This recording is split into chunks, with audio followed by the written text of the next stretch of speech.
Bismillahirrohmanirrohim. Saodatning sabablari. 3-sabab. Inson 3 ta kunda bo'ladi. Kechagi kun, bugungi kun, ertangi kun. Demak, o'tmish haqida gaplashdik. O'tgan kunni esdan chiqar, xulosasini ol, uni unut. Ikkinchisi, seni kuning bugungi kun.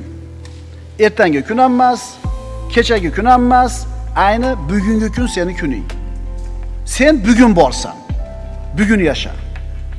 Agar tong ottirgan bo'lsang, kechki vaqtni kutma. Bugungi kuning bilan yasha. Yaxshi yomoni bilan o'tib ketgan kechagi kun bilan emas. Hali kelmagan ertangi kun bilan emas. Ayni bugungi kuning bilan yashagin. Chunki kechagi kun o'tdi, ketdi, endi u yo'q. Ertangi kun hali kelmadi, u ham yo'q. Demak, sen bugun borsan, bugungi kun seni kuning hisoblanadi. Ustingda bugungi kunning quyoshi porlab turibdi. Ustingda bugungi kunning yorug'i turibdi. Sen bugun yashayapsan. Seni umring shu kungi umr. Bugun borsan, ertaga Alloh biladi. Bormisan, yo'qmisan? Buni bila olmaysan. Shuning uchun bugun tug'ilib, bugun yashab, bugun o'ladigan insondek amal qilib qolishlik kerak. Chunki ertaga deb bo'lmaydi. Birodalar, ertaga degan gap bor yoshlarda. Ertadan Xudo xolasa turnir tortinaman. Ertadan yuguraman. Ertadan mashqqa qatnayman. Ertadan yo dushanbadan. Birodar, bir hikmatli so'z bor. Ertaga deb nomlanadigan yo'lni tanlasang, bu yo'l seni hech qayer degan mamlakatga olib borib qo'yadi. O'zi 90% o'shadamiz hammamiz, to'g'rimi? Ertadan Qur'onni boshlayman. Ertadan zikrni boshlayman. Ertadan zalga chiqib yugurishni boshlayman. Qachondan? Eng qiyin ish, birodarlar, eng qiyin ish o'zingizni ustingizda olib boradigan ish. Birovni bir ishga buyurish, uni nazorat qilish, qil deyish oson. Ammo sizni ham kimdir boshqarsa oson itoat qilasiz. Ammo o'zingizni boshqarishga nima qilmaysiz? Toqatingiz yetmaydi. Qachondan? Ertadan. Mana qoribolarimiz Qur'onga o'tib beryapti. Bugungi qorakamiz o'tgan yilgi qorakani mehnatidan foyda olyapti. Tushunarlimi? Demak, jismonan sog'lom bir odam o'tiribdi, figuralari tekis, hamyo'g'i o'rnida.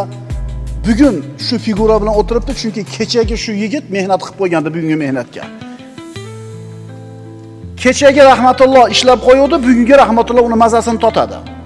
Bugungi rahmatulloh kechagi rahmatullohning mehnatini huzurini totyapti. Tushunyapsizlarmi? O'tgan yilgi masjidimizning jamoati mehnat qilgan ekan, bu yilgi masjidimizning jamoati mana masjidda o'tiribdi. Keyingi yildan boshlaymiz deganimizda nima bo'lardi, domla? Bo'lmasida Ramazon kelmasdan boshladik. Tushuninglar, birodarlar. Ertaga degan yo'lni tanlasangiz, bu yo'l sizni hech qayer degan davlatga olib borib qo'yadi. Birodar, tushuning, sizni tashqaridan kelib birov tuzatib qo'ymaydi. Sizni birov tashqaridan kelib tuzatib qo'ymaydi.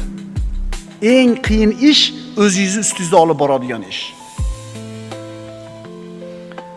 O'zi qoida borki, har qanday toatning avvaligina mashaqqat. Har qanday ibodatning faqatgina avvali mashaqqat, keyin oddiy bo'lib qoladi. Mana bugun roza tutdik. Kimdir abedgacha qiylandi, kimdir asrda qiylandi. 3 kun, 4 kun, 5 kun bo'ladi qiyinchilik. Keyin nima bo'ladi? Oddiy bo'lib qoladi. Xullas, ukalar, yoshligida mehnat qilib qo'yinglar. O'rta yoshga yetganda huzur halovat, qaraganda yetganda rohatga chiqishlik uchun. Agar ukalar hozir rohat degan narsadan foydalanib qo'ysalar, mehnat mashaqqat qaraganinglarga qoladi. O'shuning uchun eskilarning duosi bor. Omi sodda odamlarni yoshligimdan bergan mehnatni qaraganimda bergin. Bugun, hozirdan boshlab. Bo'ladimi shuna qilsa? Shuning uchun shu kunda tug'ilib, shu kunni o'zida vafot etadigan odamdek amal qilishlik kerak. Agar shunday qila olsang, birodar, hayoting o'tmishning xavotir va g'am qayg'ularida o'rlashib qolmaydi. Agar shunday qila olsang, kelajakning qo'rquv, xavotirlardan omonda bo'lasan. Shuning uchun bugungi kun bilan ovora bo'l. Hamma g'aming, e'tiboring, o'y-fikrlaring mana shu kun uchun bo'lsin. Chunki bugun borsan, ertaga yo'qsan. Bugungi kuningda xushuli namozni, tadabburli tilovatni, qalb unda hozir bo'lgan zikrni, borliq haqidagi tafakkurni, ishlaringdagi tartib-intizomni, go'zal axloqni, kuningga rozilikni, tashqi ko'rinishingga e'tiborni va boshqalarga foydali inson bo'lishlikni qoyim qilib qo'y. Ertaga dema, bugun qil. Bugun, ayni bugun shu narsalar bilan ovora bo'l, chunki ertangi kun senga kelmay qolishligi mumkin. Ertaga qoldirma. Sen yashab turgan kuning bugungi kun. Uni soatlarga bo'lgin. Ana shu soatlarini yillarga aylantirgin, daqiqalarni oylarga aylantirgin, soniyalarni kunlarga aylantirgin. Shunda barakat topasan. Shunda kuning qanchalar uzunligini, vaqting qancha ko'pligini qadriga yetasan. Bugungi kunda har bir lahzasida yaxshilik urg'ularni ekib olgin. Go'zal amallarga intilgin, gunohlarga mag'firat so'rab olgin. Shu kunda Robbingni zikr qil, ketishga tayyorgarlik qilib olgin. Shunda sen solih amallar bilan o'tayotgan kuningdan xursand bo'lasan, quvonasan, baxtli bo'lasan. Shunda sen uy joyingdan, ayolingdan rozi bo'lasan, farzandlaringdan rozi bo'lasan, topayotgan daromadingdan rozi bo'lasan, kasb-koringdan rozi bo'lasan, demak baxtli bo'lasan. Chunki birodarlar, baxt bu rozilik demakdir. Astagfirullah. Fakhudh ma ataytuka wa kun minash shakirin.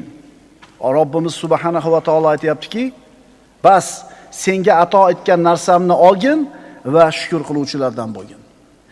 Agar shunday bo'lsang, birodar, bugungi kuningni qo'rquvsiz, xavotirsiz o'tkazasan. Gina kuduratsiz, hasad va riyosiz o'tkazasan. Chunki ertangi kun kelmay qolishligi mumkin. Sen qalbingni to'g'risiga bir qator gap yozib qo'yishing kerak. Seni kuning faqatgina mana shu kuning. Ertangi kun emas, kechagi kun emas, ayni bugungi kuning. Mana shu gapni birodarlar, ertalab turib, ko'zimiz birinchi tushadigan joyga katta qilib qizil harflar bilan yozib qo'yishimiz kerak. Bugungi kun meni kunim. Bugungi kunim bilan yashayman. Birodar, bugun issiq, yumshoq, mazali nonni yeding. Kecha qattiq po'panak non yegan eding. Endi bugungi issiq noningni kechagi po'panak non bemaza qilib qo'yish mumkinmi? Yoki ertaga keladigan qattiq non bugungi yeyotgan noningni bemaza qilib qo'yish mumkinmi? Yo'q. Agar bugun zilol, tiniq va mazali suvni ichayotgan bo'lsang, nima sababdan kechagi ichayotgan loyqa suvingga qayg'urishing kerak? Kechagi kun zarar ko'rding, ketdi. Bugun foyda qilding-ku. Agar birodarlar mana shu tasavvurni, mana shu o'lchov tushunchani qalbimizda mahkam o'rnashtirib olsak, siz bilan bizni shiorimiz mana shu bo'ladi. Bugungi kunim bilan yashayman. Bugun tinchman, bugun sog'man, bugun boshimda tomim bor, bugun qornim to'q, bugun oyoq qo'lim ishlayapti. Alhamdulillahi robbil alamin. Eng baxtli odam menman. O'tib ketgan kechagi kun bilan emas, hali kelmagan ertangi kun bilan emas, shu kun bilan. Shunda bugungi kuningizni har bitta lahzasini g'animat deb bilasiz, birodar. Shunda o'zingizni yuksaltirishga, amallarni ko'paytirishlikka va ularni xolis bo'lishiga haris bo'lib qolasiz, birodar. Shunda aytasanki, faqatgina pokiza so'zlarni gapiraman. Lag'u behuda so'zlarni tark qilaman, fahsh so'zlardan uzoq bo'laman, so'kinish, g'iybatlardan, namimalardan uzoq bo'laman. Bugun hamma ishimni tartibga keltiraman.